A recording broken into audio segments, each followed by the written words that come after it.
ay heavily relying pagdating sa dashes, pero ito na yun sinasabi mula, may kakaibang ilalab. So guys, para may idea kayo, so ito yung kailangan nyong malaman pagdating sa game. Kunwari, di ba yung drop nyo, nakadepende naman sa drop natin, yung ginagawa nyo yung strong mid na lineup na ginagawa nyo. Kay Koharu, walang problema sa hero pool kasi malaki hero pool niyan. Huwag kayo mag-overthink sa drop. Isipin nyo yung unang drop na gagawin. For example, ito, Pakito to. High ground, pan-check. Ito, matik yan. Hindi naman ata flex yan na roam or jungle talaga yun sa meta ngayon tong Leslie. Pang counter yan sa Gord. Hindi naman totally counter, pero pampok lang sa Gord tsaka sa Claude. Yung gusto kong explain, pag binigay nila yung Pobius, instead na, ay parang ang pangit ata ng drop dito ng Pakito kasi parang i-attract pa yung Pobius para matrigger yung passive, magka-stack para lang mapalapit yung mas mapatali yung buhay ng Pobius papunta doon sa drop natin, no? Pagdating sa team fight. So meron pa sila last 2 picks dito. So naban nila itong Fredrin, naban din nila yung Matilda tsaka Harit. Unang game ganito sila mag-ban palagi. Itong mga to, never nila inopen Freya tsaka Gwen tsaka Baksha. Yun lang naman yung ayaw nilang ibigay kasi parang ang hirap masabayan ng Pobius kapag na-open yung Baksha. Madali kayang sabay ng Renyo pag na-open yung Baksha Gwen tapos itong Freya, lalo na wala naman tong mobility itong Freya na pang-dash talagang talon lang or paluan, di ba? Kaya ng ginawa niya na lineup kay Koharu, okay yun. So sa ganitong drop, nakita nyo, ito, possible hindi nila ulitin to bukas. High prior nila for sure Claude. Magka-Claude tong Enyo mamaya. So usually, ang mangyayari niyan, pag nakita nyo tong ban, tapos matik, pag nabala nila tong Matilda, it's either kumuha sila ng Beleric or Atlas. So pwede kayo mag-Eve o kaya mag-Gord. Pero usually, yung Eve, hindi sila nagbaban ng Eve. So nakita lang nila na ban yung Valentina dito kasi ito yung kulang sa kanila. So kung nag-pick sila ng ganito, pangkuha lang sa Pobius, nagigets yung point ko. Kinuha lang nila tong Pakito para at least kahit pa-trigger yung passive ng Pobius, easy to target kasi tayo na iisipin na itong mga to ay easy, parang mali ba yung pick ng Enyo dun sa XC, ganito ganyan. Ito anticipated na open na itong Pobius sa kanila tsaka Claude So instead na mag-overreact sila dun sa Claude, diba, first pick, second pick, itong dalawa, tapos nag-third pick, Akai Leslie. So anticipated ni Coach Ivan yung Gord dito.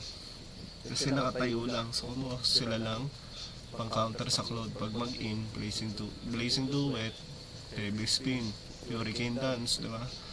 Ito, ulti nito, pag may nahuli to, huli nito. Pag may napana to, huli nito. Pag may napana to, follow up nito. Pag may na-vision to, papana to, follow up tong mga to. Kasi ito, dalawa nakatayo lang. Ito, pag nabigin instant, wala na, sustain na mangyayari.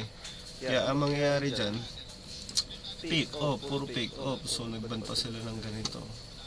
Hindi na bagay yung gatot sa sele. Mas maganda yung blue talaga.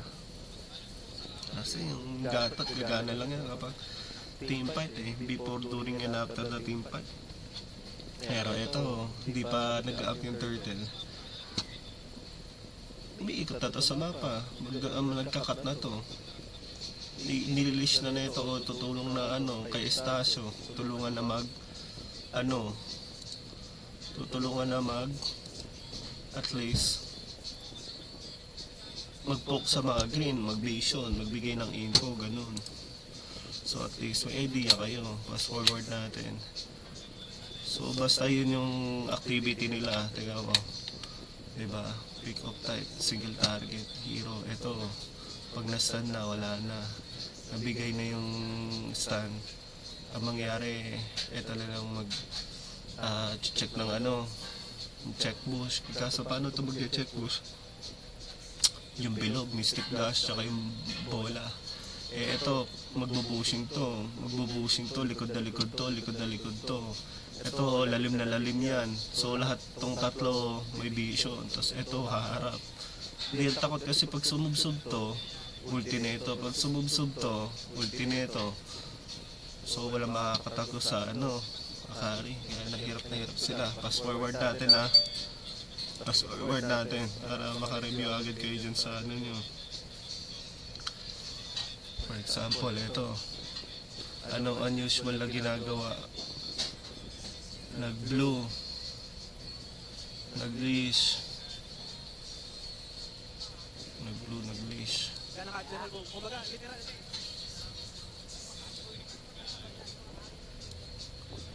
Nag-blue, nag-leash. Balik ko na onte.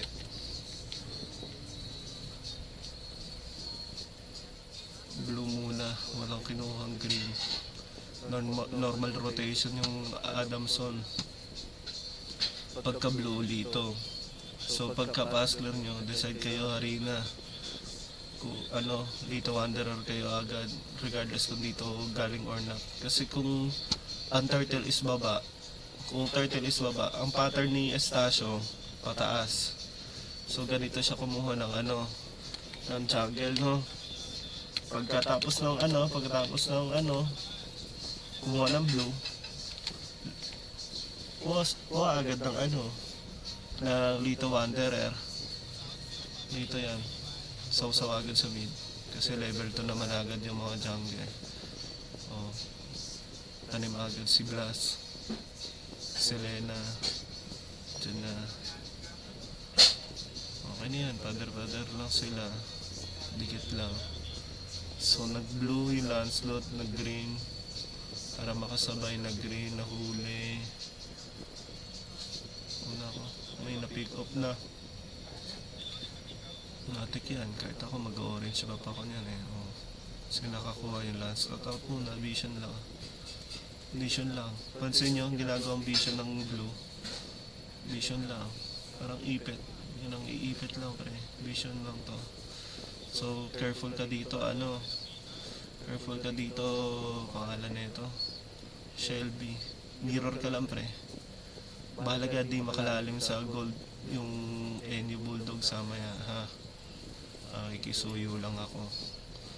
Tapos na ito, pagdating naman sa turtle, ito na, bagalan ko na. Standard na, iikot na. Pansin nyo, anong ginawa ng Di ba kanina may namatay, nakuha yung red, kumuha ng green yung Akai. Magka 30 seconds na, kumuha ng green, kumuha ng orange, nag-leash yung Selena sa green. Diba? Pababa. So, sa tingin nyo, kita kaya itong Akai? Hindi. So, itong dalawa, bulag itong mga itong Akari, Adamson. So, nakita lang nila na ikot sa baba. First time lang nila makita yung ikot ni Estacio ni Akai dito sa turtle. So kaya nilalaliman lagi dito ng NU. So pansin nyo, pagka-clear na ito, baka nagkakumsa na magta-turtle na, di ba? Anong gagawin kayo ng Leslie? Kung Claude to or Leslie, sa tingin mo anong mangyayari kaya Longgalong na kung ikaw sa sitwasyon ng NU as a gold lane, ano kaya pwedeng gawin natin dyan? Sabayan mo din ang hero na double lane din. Kung di man double lane, hindi ko alam kung mag-YSS ka mamaya. Depende sa sitwasyon. Claude, Harit, doon pipili ka lang sa tatlo. Last option mo na yung Moscow. Diba yung Leslie, di ko alam kung napapractice or not, pero may tiwala naman ako doon sa double lane na hero mo. So usually ganun yung ikot na ito. Binibigyan nila ng space yung Si Estacio. Ha? Check ko nga kung may sound pa ako sa record. Hello. May sound. Diba? Vision lang guys. Kalmahan nyo lang ha. Yung sabi ni Kuharo, tsaka nyo, tsaka ni Carl, or kahit sino sa inyo, matatagal na kayo naglalaro. Diba kapag first turtle, targeting lang, magkasundo, huwag mag-overreact, huwag mag-overthink, okay? Huwag mag-overthink, 629, wait lang. Huwag mag-overthink pag first turtle. Ang importante, hindi mabigay ni Carl yung yung ikot, no? Para di tayo ma-predict. Mirror lang pre. Huwag kayong huwag kayong kabahan. Wait lang. Bagay.